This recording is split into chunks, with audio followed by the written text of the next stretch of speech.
नमस्कार। खबर 24 एक्सप्रेस में आपका स्वागत है। मेरा निवेश।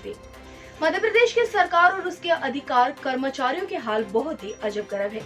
जहां एक तरफ प्रदेश के मुख्यमंत्री शिवराज सिंह चौहान बीते दिनों सतना जिले के ग्राम पड़िया में जाकर देश के सुरक्षा में शहीद सैनिक धीरेन्द्र त्रिपाठी को श्रद्धांजलि अर्पित करते हुए परिवार को 1 करोड़ रुपए की आर्थिक मदद और सरकारी नौकरी की घोषणा करते हैं, तो वही जिले के अधिकारी और कर्मचारी देश की सेवा में तैनात सैनिक के परिवार को परेशान करने में कोई कोर कसर बाकी नहीं छोड़ रहे हैं। मामला सतना जिले के बिरसिंहपुर तहसील के ग्राम हरदी का है, जहां ग्राम की निवासी नेहा सिंह ने एसडीएम कार्यालय मंचगवा में आवेदन देकर घर जाने आने के लिए रास्ता दिलवाए जाने की मांग एसडीएम हेमकरण धुर्वे से की है। नेहा सिंह के अनुसार इनके पति और जेठ सेना में हैं और इस समय पति और जेठ की तैनाती लेह लद्दाख में है, जिसके कारण वो घर नहीं आ पा रहे हैं। वहीं दूसरी तरफ गांव में उप सरपंच के दबंग पति राजकुमार सिंह और देवी दीन के साथ ही उनके पुत्रों द्वारा दबंगई के बल पर शासकीय रास्ते पर अतिक्रमण कराया जा रहा है। दबंगों द्वारा शासकीय रास्ते पर करवाए जा रहे अतिक्रमण की जानकारी सैनिक की पत्नी नेहा सिंह के द्वारा तहसील कार्यालय बिरसिंहपुर थाना धारकुंडी में आवेदन पत्र देकर दी गई, लेकिन अभी तक कोई कार्यवाही नहीं की गई है। नेहा सिंह के अनुसार दबंगों के द्वारा सरकारी रास्ते पर किए जा रहे अतिक्रमण का विरोध करने पर अभद्र भाषा का प्रयोग कर रात में जिंदा जलाए जाने की धमकी दी जाती है।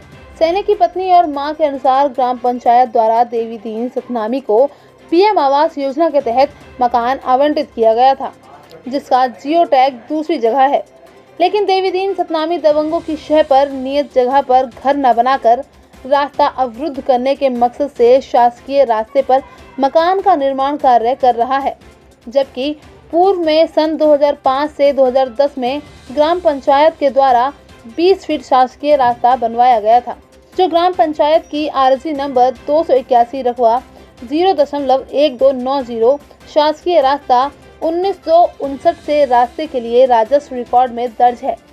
लेकिन वर्तमान समय में अतिक्रमणकारी अतिक्रमण कर रास्ते में मकान बनाकर रास्ते को अवरुद्ध कर रहे हैं, तो वहीं देश की सेवा में लगे सैनिक के घरवाले न्याय के लिए दर दर भटक रहे हैं। तमाम जिम्मेवार अधिकारियों के साथ ही जनप्रतिनिधियों को अपनी समस्या से अवगत कराकर न्याय की मांग कर रहे हैं, लेकिन तहसील के जिम्मेदार अधिकारी और कर्मचारी कानों में इस कदर तेल डालकर बैठे हैं कि इनको कुछ सुनाई ही नहीं दे रहा। यहाँ अब यह सवाल उठता है कि जहाँ एक तरफ देश और प्रदेश की सरकारें सेना के जवानों के परिवारों को रक्षा का वचन देती हैं, तो दूसरी तरफ जिम्मेदार पदों पर बैठे लोग सरकार की तमाम मंशाओं पर पानी फेर रहे हैं। चित्रकूट से खबर 24 एक्सप्रेस के लिए विनोद शर्मा की रिपोर्ट। यहाँ से एक सरकारी ज़मीन है जिसके लिए हम लोगों ने रास्ते के लिए आवेदन दिया था और किसी ने भी सबको दिया, पटवारी, तहसीलदार, तो किसी का कागज़ मझगवा एसडीएम ने नहीं देखा और अपना फैसला सुना दिया। सर मेरे पति और मेरे जेठ है, वो दोनों आर्मी में है और हमारे घर में कोई नहीं है, सिर्फ हम और मेरी सास और एक दूसरे नंबर के जेठ है जो गूंगे हैं। तो सर हम कहाँ जाएँ?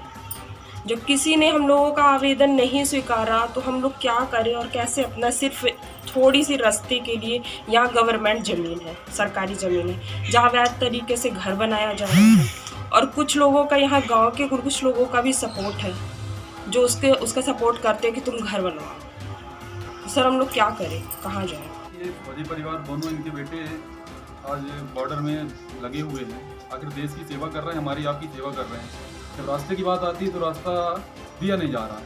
हमने सर्वप्रथम बिरसिंहपुर तहसीलदार को ज्ञापन दिया, आवेदन दिया कि हमें नॉर्मल 10 फीट की रास्ता दे दो, 52 धारा लगा। उनका ये था कि यहाँ से जियो टैग है, आप यहाँ मत बनाओ, यहाँ से रास्ता दे दो।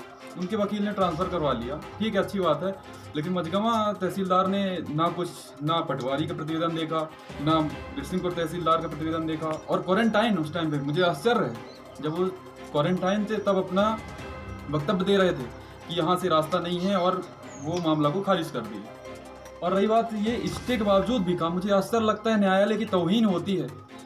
बड़े बड़े अफसर बोलते हैं स्टे ये वो दुनिया भर, मतलब मुझे आश्चर्य होता है। मैं खुद जीवन में अपना देखना चाहता हूँ कि स्टे लगा है, पुलिस आती है, काम नहीं कर रही है, इसके बावजूद भी काम चल रहा है। निकल सके बरसात में, आज भी नहीं निकल सका तो उनका पट्टे की जमीन वहाँ नहीं निकलने देते, तो अपनी पट्टी से थोड़ी ना कोई निकलने देगा।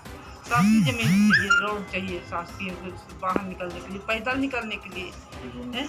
हमारे दोनों बेटे फौज में हैं, एक गूंगा घर में है, तो हम उसी के सहारे में रहते हैं, गूंगा के सहारे में। हम लोग इतने सयाने हैं, वो निकलते भी हैं तो हम लोग सुना गाली गलौज दे रहे हैं, हम शांत रहते, कुछ बोलते नहीं है कि क्या बोले उसे क्या ना बोले। वो दिन रात सुना गाली गलौज, क्या ऐसा करेंगे, वो ऐसा करेंगे, यहाँ करेंगे, वो करेंगे, ऐसे फंसा देंगे। तो हम लोग कैसे कहाँ से निकले, कहाँ घुसे रहे, कहाँ क्या, हम लोग के पंख थोड़ी ही तोड़ते रहेंगे। ये हमारे दोनों बेटे वहाँ फौज में हैं।